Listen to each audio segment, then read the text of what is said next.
le Maroc a été élu à la présidence du Conseil des droits de l'homme, CDH, de l'ONU, en la personne de l'ambassadeur représentant permanent du Royaume auprès des Nations Unies à Genève, Omar Zniber, à l'issue d'un rare scrutin à bulletin secret et à majorité simple, où le représentant de l'Afrique du Sud, l'ambassadeur Mxolizine Kosi, a été battu à plate couture par 30 voix contre 17.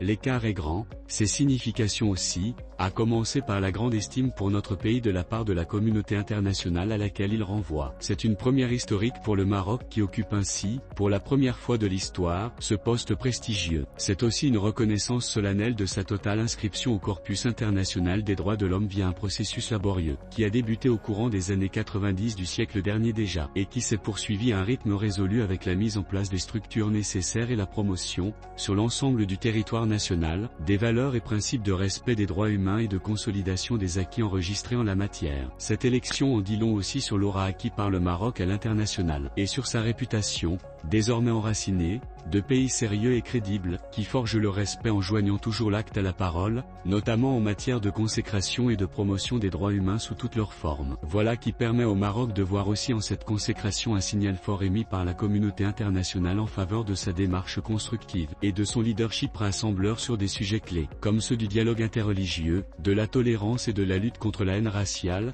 du droit à un environnement sain et durable, des droits des migrants et de l'impact des nouvelles technologies. L'élection du Maroc à la présidence du CDH de l'ONU prend par ailleurs l'allure d'un triomphe eu égard à l'identité et à la nature de l'adversaire battu, l'Afrique du Sud, pays dont l'hostilité récurrente, notoire et stupide à l'endroit du Maroc, ne laisse plus aucun pays indifférent. Allié fidèle et intéressé du régime algérien, soutien inconditionnel du Polisario, le pays de Mandela qui a pris sur lui, depuis 2004, de combattre le Maroc, sur les scènes continentales et internationales, et de contrecarrer systématiquement ses intérêts vitaux, particulièrement par rapport à son intégrité territoriale, a dû déchanter et se rendre à une amère évidence, l'Afrique du Sud ne compte aucun poids sur la scène internationale et le capital sympathie que lui a légué Nelson Mandela est désormais épuisé, en raison notamment des manigances à répétition du régime en place à Pretoria. Malgré la mobilisation active de l'Algérie, cheval toujours perdant à ses côtés pour contrer le Maroc à l'occasion de ce scrutin, l'Afrique du Sud a essuyé un échec retentissant, qui devrait lui donner à réfléchir sur ses choix et sur l'opportunité de ses alliances. L'auteur termine son article en ces termes. Le Conseil des droits de l'homme est un organe intergouvernemental au sein du système des Nations Unies chargé de promouvoir et protéger les droits de l'homme à l'échelle mondiale. Il a été créé en 2006 pour remplacer la Commission des droits de l'homme des Nations Unies. Le Conseil est composé de 47 États membres élus par l'Assemblée générale des Nations Unies, pour des mandats de 3 ans. Ses responsabilités comprennent l'examen des situations des droits de l'homme dans les pays du monde entier, l'adoption de résolutions et la promotion de la coopération internationale dans le domaine des droits de l'homme. Rédigé par Jamal Ajam.